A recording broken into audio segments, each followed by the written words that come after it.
செடியாய வல்வினைகள் தீர்க்கும் திருமாலே, நெடியானே வேங்கடவா நின் கோயிலின் வாசல், அடியாரும் வானவரும் அறம்பெயரும் கிடந்தியங்கும் படியாய் கிடந்து உன் போலவாய் காண்பனி. உலகெங்கும் இருக்கின்ற ரெட்ரோ ஆன்மீகம் டிவி நேயர்களுக்கு என்னுடைய பணிவான வணக்கங்கள். இன்றைய பதிவில் புரட்டாசி மாதத்திய ராசி பலன்களை பற்றி பார்ப்போம். புரட்டாசி மாதம், இந்த மாதத்தின் பெயர் எப்படி வந்ததென்றால், பாத்ரபத நட்சத்திரம் என்பது பூராட்டாதி உத்திரட்டாதி.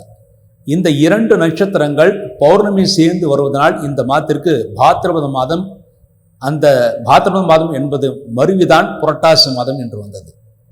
இந்த புரட்டாசி மாதத்தில் ஒரு விசேஷம் என்னவென்றால், இந்த புரட்டாசி மாதத்தில் சூரியன் முழுவதுமாக கன்னி ராசியிலே சஞ்சாரம் செய்வார். கன்னி ராசி என்பது புதனுடைய ராசி. புதனுக்கு அதிதேவதை பெருமாள்.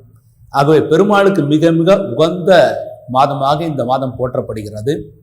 இந்த புதனுக்கு நட்பு கிரகம் சனீஸ்வர பகவான். ஆகவே தான் ஒவ்வொரு சனிக்கிழமையும், புரட்டாசி மாதம் ஒவ்வொரு சனிக்கிழமையும் தீபத்தை ஏற்றுவார்கள். மேலும் ஒவ்வொரு சனிக்கிழமையும் புரட்டாசி மாதம் பெருமாளுக்கு மிக மிக உயர்ந்த மாதமாக கருதப்படுகிறது. விசாகம் 4வது பாதம், அனுசம் கேட்ட இந்த நட்சத்திரங்களை பிறந்த விருச்சிக ராசி என்பர்களே, விருச்சிக ராசியிலே பிறந்தவர்களுக்கு இந்த மாதம் உங்கள் ராசிநாதன் சுபாய் உங்கள் ராசிக்கு விரயஸ்தானத்திலே இருக்கிறார். செலவினங்கள் மிக மிக அதிகமாகவே இருக்கும். நீங்கள் எவ்வளவு சம்பாதித்தாலும் அத்தனையும் செலவாகிவிடும் என்று இருக்கிறது. ஆகவே நீங்களாகவே சுப செலவுகள் செய்துவிட்டு வாருங்கள், அப்போதுதான் நல்லது. மற்றவர்களுக்கு கடன் கொடுத்தால் திரும்பி வராது. ஆகவே இந்த மாதம் மற்றவர்களுக்கு கடன் கொடுப்பதை முற்றிலுமாக தவிர்த்து விடுவது நல்லது. உங்கள் ராசிக்கு 2ஆம் இடத்திற்கு குருவுடைய பார்வை இருக்கிறது. தெய்வ பலம் நன்றாக இருக்கிறது. அந்த தெய்வ பலத்தின் மூலமாக நினைத்த காரியத்தை எல்லாம் நீங்கள் சாதனை செய்து கொள்வீர்கள். அடுத்து உங்கள் ராசிக்கு 4ஆம் இடத்தில் ராகுவான் இருந்தாலும் குருவால் பார்க்கப்படுகிறார். தாய் உங்கள் மீது கோபத்துடன் இருந்தாலும், கோபத்தை உங்கள் மீது காண்பித்தாலும் அது நல்லதுக்காகத்தான் இருக்கும். ஆகவே தாய் மீது அன்பை செலுத்துங்கள். தாய்க்கு மூட்டு வலி முதுகுவலி வருவதற்கான வாய்ப்புகள் இருக்குது. அதற்குரிய மருத்துவம் செய்யுங்கள். விரைவில் அவர்கள் குணமாகி விடுவார்கள். அடுத்து 5ஆம் இடத்தில் சனி பகவான் வக்கரம் பெற்றிருப்பது குழந்தைகள் மிக மிக அடம் பிடிப்பார்கள். சொன்னதை இந்த மாதம் கேட்க மாட்டார்கள். அவர்களுடன் ஆதரவாக நின்று செயல்பட்டு அவர்களுக்கு அனுசனையாக நடந்து கொண்டு அவர்கள் வழியிலே சென்று நீங்கள் உங்கள் காரியத்தை சாதித்து கொண்டால்தான் நல்லதே தவிர, குழந்தைகளுக்கு திட்டுவதையோ அல்லது குழந்தைகளை அடிப்பதையோ இந்த மாதம் தவிர்த்து விட நல்லது. இல்லாவிட்டால் தேவையில்லாத பிரச்சனைகள் ஏற்பட வாய்ப்பு இருக்கிறது. அடுத்து உங்கள் ராசிக்கு 8ஆம் இடத்தில் குருவான் இருப்பது குடும்பத்திலே பண விஷயத்திலே சிக்கல்கள் ஏற்படுத்தி கொடுக்கும். யாருக்காவது கடன் கொடுத்தால் திரும்பி வராது. இந்த மாதம் கடன் வாங்குவதையும் தவிர்க்க வேண்டும். இந்த மாதம் கடன் வாங்கினாலும் திருப்பி கட்டுவதில் மிக மிக தாமதமாகும். திருப்பி கட்ட முடியாது.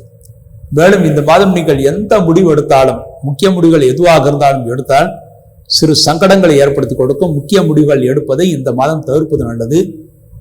அவர் எடுக்க வேண்டும் என்றால் மற்றவர்களுடன் கலந்து ஆலோசித்து புத்திசாலித்தனம் செயல்பட்டு எடுக்க வேண்டும். அவசரப்பட்டு எடுக்கக்கூடிய முடிவுகள் தொழில்களை ஏற்படுத்தி கொடுக்கும். உங்கள் ராசிக்கு 8ஆம் இடத்தில் குருவான் இருப்பதனால் அஜீரணம் ஏற்படுத்தக்கூடிய உணவுப் பொருட்களை சாப்பிடுவதை முற்றிலுமாக தவிர்த்து விடுவது நல்லது. வெளியில் சாப்பிடுவதையும் முற்றிலுமாக தவிர்த்து விட வேண்டும். 10ஆம் இடத்தில் சுக்கிரன் கேது இருப்பது மனை பேரில் தொழில் செய்பவர்கள் நல்ல லாபத்தை அடைவார்கள்.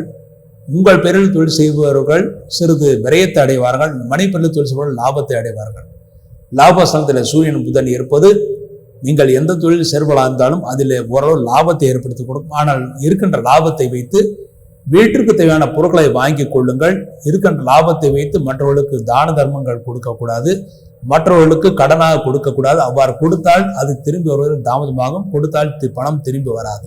அடுத்து விருச்சிக ராசிகள் செய்ய வேண்டிய பரிகாரமாக, இந்த மாதம் உங்கள் ராசிக்கு 8ஆம் இடத்தில் குருவான் இருப்பது மிக மிக சிறப்பான நேரம் கிடையாது. மேலும் சோதனை காலம் என்றுதான் சொல்ல வேண்டும். அது முக்கியமாக பண விஷயத்தில் சோதனை காலம். நீங்கள் எந்த பூஜைகள் செய்தாலும் அந்த பூஜையிலே பெரிய பலன்கள் இருக்காது. அந்த பலன்களை பெறுவதற்காக, நல்ல பலன்களை பெறுவதற்காக உங்களுக்கு சொல்லிக் கொடுத்த வாத்தியாருக்கு ஒரு வியாழக்கிழமை என்று வஸ்திர தானம் செய்ய வேண்டும். அவ்வாறு வஸ்திர தானம் வியாழக்கிழமை செய்தால், சொல்லிக் கொடுத்த வாத்தியாருக்கு செய்தால் நிச்சயமாக பிரச்சனைகள் ஏற்படுத்தாது, நன்மைகளை ஏற்படுத்தி கொடுக்கும். தெய்வ பலம் உங்களுக்கு கிடைக்கும். உங்களுக்கு சொல்லிக் கொடுத்த ஆசிரியர் மூலமாகத்தான் உங்களுக்கு தெய்வ பலம் இந்த மாதம் கிடைக்க இருக்கிறது. ஆகவே ஆசிரியருக்கு வஸ்திரதானம் செய்யுங்கள். அவரிடம் ஆசி பெறுங்கள். முக்கியமாக வியாழக்கிழமை என்று அவரிடம் ஆசி பெறுவதும் மிகவும் சிறப்பானது. அடுத்து விருச்சிக ராசியில பிறந்து விசாகம் 4வது பாதத்தில் பிறந்தவர்கள் செப்டம்பர் 26 வெள்ளிக்கிழமை என்று உங்கள் ராசிநாதன் செவ்வாய்க்கு அதிதேவதை முருகன். ஆகவே முருகனுக்கு அன்றைய தினம் செப்டம்பர் 26 வெள்ளிக்கிழமை அபிஷேகங்கள் செய்ய வேண்டும். வெறும் பால் அபிஷேகம் அல்ல, முழு அபிஷேகம் செய்ய வேண்டும். அதன் மூலமாக இந்த மாதம் முழுவதும் நினைத்த காரியங்கள் கைகூடும். பண விஷயத்தில் இருந்த தொல்லைகள் பிரச்சனைகள் நீங்கி நன்மைகளை ஏற்படுத்தி கொடுக்கும். அல்லது அம்பாளுக்கும் நீங்கள் பூஜைகள் செய்துவிட்டு வரலாம். அம்பாளுக்கு பூஜை செய்யும் போது அன்றைய தினம் செப்டம்பர் 26 வெள்ளிக்கிழமை என்று தயிர் சாதம் நைவேத்தியம் செய்து வருபவர்களுக்கு கொடுக்க வேண்டும். அதன் மூலமாக இந்த மாதம் முழுமைக்கு நன்மைகளை பெற முடியும். அடுத்து அனுஷம் நட்சத்திரத்தில் பிறந்தவர்கள் செப்டம்பர் 27 சனிக்கிழமை என்று உபாங்க லலிதாவிரதம் என்று பஞ்சாங்கத்தில் போடப்பட்டிருக்கும். உபாங்க லலிதாவிரதம் என்றால் அன்றைய தினத்திலே அம்பாளையும் சிவபெருமானையும் இணைந்து நீங்கள் பூஜை செய்ய வேண்டும். அதாவது சிவபார்வதி பூஜை செய்ய வேண்டும். அதன் மூலமாக தம்பதிகளுக்குள் இருந்த பிரச்சனைகள் நீங்கி நன்மைகளை பெறுவீர்கள். நல்ல அன்யோன்யம் ஏற்படுத்தி கொடுக்கும். அடுத்து கேட்ட நட்சத்திரத்தில் பிறந்தவர்கள் செப்டம்பர் 28 ஞாயிற்றுக்கிழமை சஷ்டி விரதம். அந்த அன்றைய தினத்திலே கந்த சஷ்டி கவசம் படித்து முருகன் கோயிலுக்கு சென்று நீங்கள் முருகனை வழிபாடு செய்துவிட்டு வர வேண்டும். மேலும் அன்றைய தினம் சப்தமி திதியும் கூடுகிறது. ஆகவே பானு சப்தமியாக இருப்பதனால் அன்றைய தினத்திலே சூரிய வழிபாடு செய்ய வேண்டும். அருகில் இருக்கிற சிவன் கோயிலுக்கு சென்று நவகிரகத்தில் சூரிய பகவானுக்கு வெள்ளை அல்லது சிகப்பு வசனத்தை அணிவிக்க வேண்டும். சிகப்பு வசனம் அணிப்பது மிகவும் சிறப்பானது.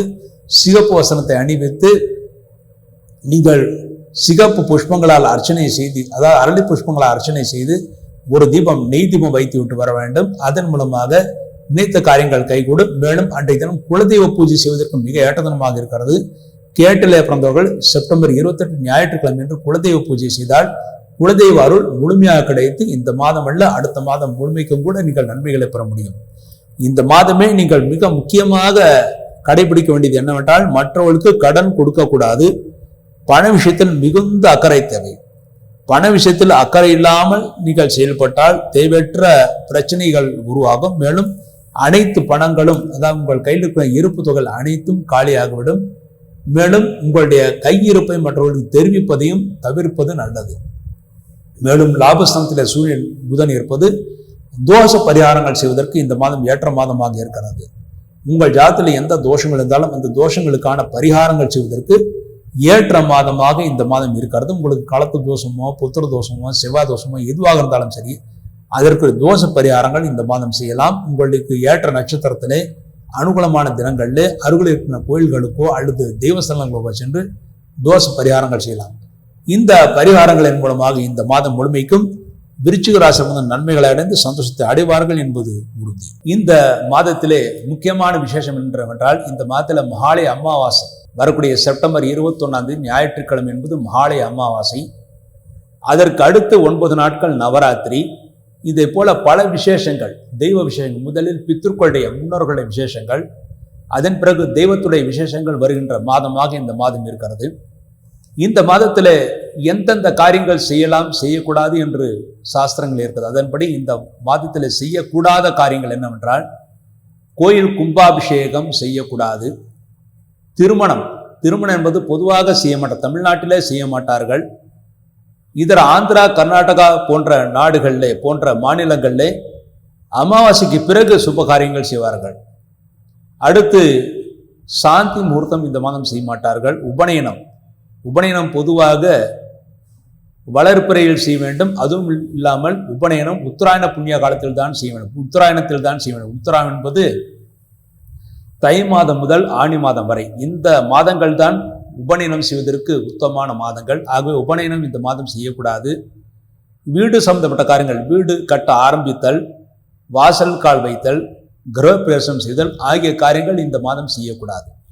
சரி, என்னவெல்லாம் செய்யலாம் என்று பார்த்தால் அமாவாசைக்கு பிறகு, அதாவது மகாலய அமாவாசைக்கு பிறகு பெண் பார்த்தல், வரன் பார்த்தல், ஜாதக பரிவர்த்தனை செய்தல், மாப்பிள்ளை வீட்டார் பெண் வீட்டிலும் பெண் வீட்டார் மாப்பிள்ளை வீட்டிலும் உணவு அருந்துதல், திருமணம் முடிவான பிறகு மாங்கல்யம் செய்தல், பும்சவனம் என்று சொல்லக்கூடிய சடங்கை செய்தல், சீமந்தம் செய்தல், வளைகாப்பு செய்தல், தொட்டிலில் குழந்தைகளை இடுதல், குழந்தைகளுக்கு நல்ல நாட்களிலே காது குத்துதல், வித்யாரம்பம் என்று சொல்லக்கூடிய படிப்பை தொடங்குதல், புது வாகனத்தை வாங்கி அதில் ஏறுதல். ஆனால் புது வாகனம் என்பது வளர்ப்பைகள் தான் இந்த மாதம் வாங்க வேண்டும்.